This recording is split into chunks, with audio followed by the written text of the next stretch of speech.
Fribourg. À l'extrémité sud du boulevard de Pérols se trouve le musée d'histoire naturelle. Dans le calme des visites, un chamboulement se prépare. L'établissement vieux de 200 ans déménage, un défi qui réjouit et occupe le directeur Peter Vandeler. Évidemment, le musée que nous avons maintenant est dans un bâtiment qui a 130 ans. On a besoin beaucoup de plus de place, on a beaucoup de visiteurs et puis on n'a même pas toutes les installations qu'un musée standard de ce temps-là a besoin. Et puis on se réjouit vraiment d'avoir un nouveau écran et puis un nouveau musée dans quelques années. Un projet ambitieux qui apportera plein de nouveautés. D'abord, l'expérience pour le visiteur c'est assez différent. On va avoir un grand foyer, on va avoir un café, on va avoir vraiment des espaces dédiés pour la médiation culturelle. Alors on a déjà plus de place. Et puis après, on va avoir 4 nouveaux salles, beaucoup plus haut. Alors ça va donner une autre atmosphère. On va avoir autour de 2000 mètres carrés. Une remise à neuf qui donne le sourire aux passionnés d'histoire en ville. Moi, je suis vraiment content de ce nouveau musée. J'adore la culture et je suis pour ce nouveau musée. Je trouve que c'est vraiment bien. Il n'y avait pas beaucoup d'espace à l'autre. Il reste beaucoup de travail, une transformation que le directeur se réjouit de terminer. Alors on va avoir 4 salles qui ne correspondent pas du tout à ces contenus qu'on a maintenant ici. Alors on va un peu remettre tous les objets dans les autres salles. On va avoir une salle qui est dédiée à l'histoire du musée. On va parler un peu de ces dernières 200 ans, qu'est-ce qui s'est passé, notre relation c'est avec la nature. Après on va avoir une salle dédiée à l'origine du vivant, avec le Big Bang jusqu'à maintenant. Et puis en haut, on va parler de la diversité de la nature, l'évolution de la nature, et puis aussi comment la nature a changé les 200 ans, plutôt au niveau de la région du canton Fribourg.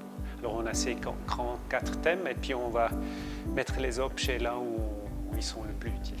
Un chantier de plus de 70 millions de francs, un investissement qui ne met pas tout le monde d'accord. Je trouve ça quand même un peu beaucoup de chenilles pour un bâtiment qui attire déjà de base pas énormément de monde. Donc moi je me dis, est-ce qu'il ne vaudrait pas mieux renouveler un peu des bâtiments comme, je sais pas, mettre en avant les PME, puis les petits restaurants, la restauration, les petits commerçants. Quand j'étais petit, j'adorais y aller, j'étais passionné d'animaux quand j'étais gamin. Maintenant, voilà, je viens de louper mon CFC de soudeur-bétonneur, donc c'est plus vraiment ma passion les animaux. Des animaux à déménager, pas si facile, surtout quand ils mesurent plus de 10 mètres de long.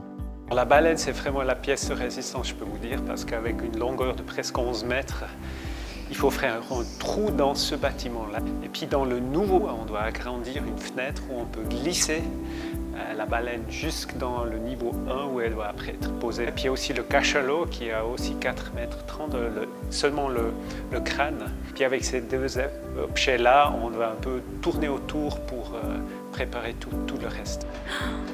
Oula, faudra être là pour regarder ça alors.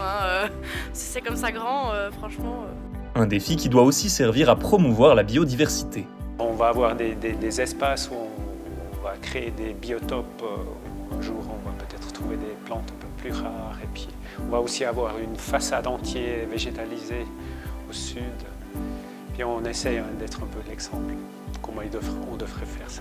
Un chantier qui souhaite également attirer un public plus large. Bon, on espère avoir un peu plus de gens. On est déjà très content avec la fréquentation, mais c'est clair, si on ouvre un nouveau musée, on attend quand même plus de visiteurs. On doit être prêt pour ça. On doit aussi avoir un peu plus de personnel pour ça, avec peut-être aussi des salles polyvalentes qu'on peut utiliser autrement. C'est la manière comment le musée va fonctionner. On peut faire beaucoup plus, et puis on est plus souple. On peut offrir d'autres choses, et puis ça change un peu aussi l'image du musée. Ouais. Une fois métamorphosé, le nouveau musée d'histoire naturelle réouvrira ses portes aux Arsenaux en décembre 2028.